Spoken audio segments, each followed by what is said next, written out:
Hi, I'm Erin Silva, Associate Professor and State Extension Specialist in Organic Agriculture at the University of Wisconsin-Madison.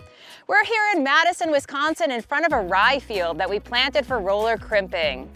This field overall looks really good for roller crimping. And when looking at this field and assessing the stand, it's thick and dense enough that coming in a couple weeks with a roller crimper and flattening that mat and planting soybeans, I'd expect to get good weed suppression.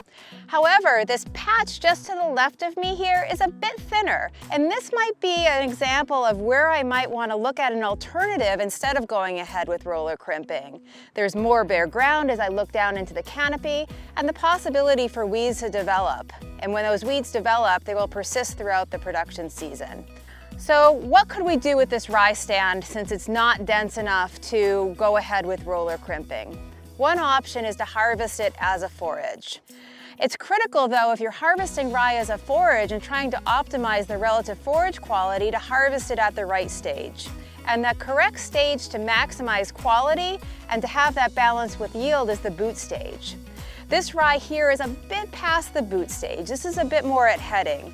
What we'd be looking for at the boot stage would be more of what this patch of rye here looks like, where we can still feel that rye head down within the plant itself, and it's not emerging past the flag leaf. So this here would be optimal with respect to harvesting for high forage quality.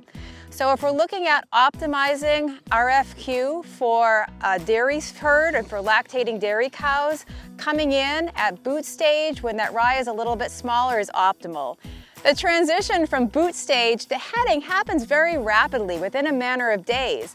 And every day that we move past boot and advance through maturity, we're losing about 4 to 5 relative forage quality points. So we want to make that call of harvesting at a forage pretty quickly within the season, probably early May, so that we can strategize a time where it's going to be a little bit drier, ideally a little bit warmer, so that we can optimize that balance between quality and yield and be able to get a high quality forage from this crop as we make the decision not to move forward with roller crimping and instead use that as a high quality feed.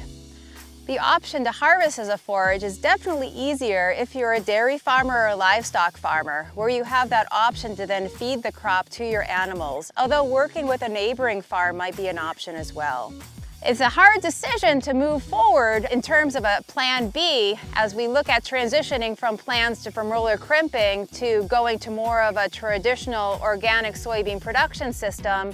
But it's an important decision to make, because if we roll a rye stand that's less optimal in terms of its biomass, we're going to be struggling with weeds throughout the production season, and there's very few options that are successful in terms of managing the weeds in a roller crimp system.